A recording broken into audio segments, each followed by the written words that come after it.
Hello दोस्तों, story line wise channel में आपका स्वागत है। आज की हमारी कहानी है सासू माँ, आजकल ज़माना बदल गया है। रागिनी, तेरा भाई आया है। बाहर कमरे में मैंने बैठा दिया है, जाकर मिल ले। मैं सोने जा रही हूँ और मुझे आवाज़ मत लगाना। मुंह बनाते हुए विनीता जी अपने कमरे में चली गई। अच्छा, भैया आ गए। रागिनी तो सुनकर बहुत खुश हुई। अभी 2 दिन पहले ही भैया ने बताया था कि वो बिजनेस के काम से उसके शहर आएंगे तो मिलने आएंगे। रागिनी ने खाने की भी तैयारी कर ली थी। वो दौड़कर कमरे में चली गई। रागिनी को देखकर अजय बहुत खुश हुआ। उसके हाल चाल लिए। फिर रागिनी ने खाना लगा दिया। तभी अजय बोला, कुंवर साहब आते तो हम साथ में खा लेते। अजय भैया, वो तो रात को देर से आएंगे और आपकी ट्रेन जल्दी की है, आप खा लीजिए। मैं उनसे आपकी बात फ़ोन पर करा दूंगी। अजय ने जब खाना खाया और वो जाने लगा, तब तक भी रागिनी की सास कमरे से बाहर नहीं आई। रागिनी समझ गई थी कि भैया का आना उन्हें अच्छा नहीं लगता है। अभी उनके अपने भाई आए होते तो खातिरदारी में ही व्यस्त रहती। विनीता जी शाम की दिया बाती के लिए कमरे से निकली। तब अजय रवाना हो ही रहा था। समधन जी, इस बार तो कुंवर साहब से मिलना नहीं हुआ। अगले महीने आऊँगा तो ज़रूर मिलूँगा। आप उनसे मेरी ओर से नमस्ते कह दीजिएगा। अजय जी, आप अगले महीने फिर से आएंगे? क्या इस शहर में होटल नहीं है जो आप हर बार बहन के यहाँ पर रुक जाते हैं? बहन दान में देकर बहन के घर का खाते हुए आपको शर्म नहीं आती है? विनीता जी के मुंह से ये सुनकर अजय हक्का बक्का रह गया। वहीं रागिनी को भी बहुत ही बुरा लगा। उसने तुरंत कहा, मम्मी जी, पता नहीं किस ज़माने में जी रही हैं आप। मैं कोई दान देने वाली चीज़ नहीं हूँ जो मुझे दान दे दिया और फिर मायके वाले मेरे घर का पानी नहीं पी सकते।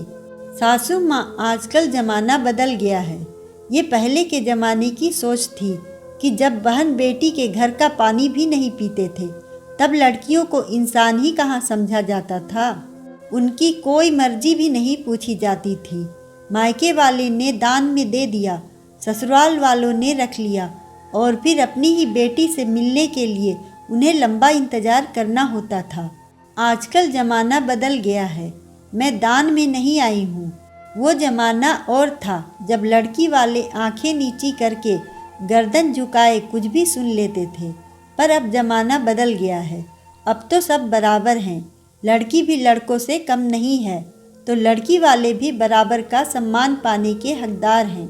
मम्मी जी, आप पता नहीं कौन सी दुनिया में जी रही हैं। पहले बहू अपने मायके वालों का अपमान भी सहन कर लेती थी और फिर उन्हीं ससुराल वालों की सेवा भी करती थी। पर अब ज़माना बदल गया है। मैं अपने भैया का अपमान सहन नहीं करूँगी। आपको इनसे माफ़ी मांगनी होगी।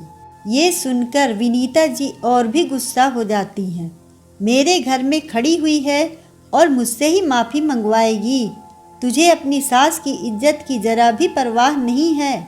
मम्मी जी, मैं आपकी बहुत इज्जत करती हूँ, लेकिन आपने मेरे भैया की इज्जत नहीं की, उन्हें मान सम्मान नहीं दिया। ये तो गलत बात है। बेटी के घर से आए मेहमान को सर आँखों पर बैठाते हो। आपके मायके से कोई आए तो भी खातिरदारी की जाती है और बहू के मायके से आए भाई को ताना देते हो। इज्जत दोगे तभी तो इज्जत मिलेगी। आप एक बात ये भी मत भूलिए, ये घर सिर्फ रोहित की कमाई से नहीं चलता है, मैं भी बराबर कमाती हूँ। ये बात मैं घमंड से नहीं बोल रही हूँ, बल्कि आपको सच्चाई बता रही हूँ। जब ससुराल से कोई आता है तो मैं पूरा मान सम्मान देती हूँ, तो मेरे मायके से कोई आ जाए तो बोझ क्यों लगता है? अपनी बहू की बात सुनकर विनीता जी शर्मिंदा हो गईं। आगे से ऐसा नहीं होगा, ये कहकर अपने कमरे में चली गईं। अजय ये सब देख रहा था। उसने कहा कि वो फिर कभी इस घर में नहीं आएगा। भैया, आप जरूर आएंगे। ये आपकी बहन का ससुराल ही नहीं है, उसका अपना भी घर है। भाई कभी भी बहन के घर आ सकता है। आप नहीं आओगे तो मैं समझूंगी आप भी उन्हीं पुरानी दकियानूसी बातों को मानते हैं। आपने आना छोड़ दिया तो आपकी बहन की बातों का तो कोई मोल ही नहीं रह जाएगा। मेरी सास ने आपसे माफ़ी तो नहीं मांगी, पर उन्होंने ये भी तो कहा है कि आगे से ऐसा नहीं होगा। ये कहते कहते रागिनी की आंखें भर आई। ठीक है, तू अपने आंसू पोंछ ले, मैं अगले महीने ज़रूर आऊँगा, तेरे हाथ की बिरयानी खाकर जाऊँगा। ये सुनकर रागिनी के चेहरे पर मुस्कान आ गई।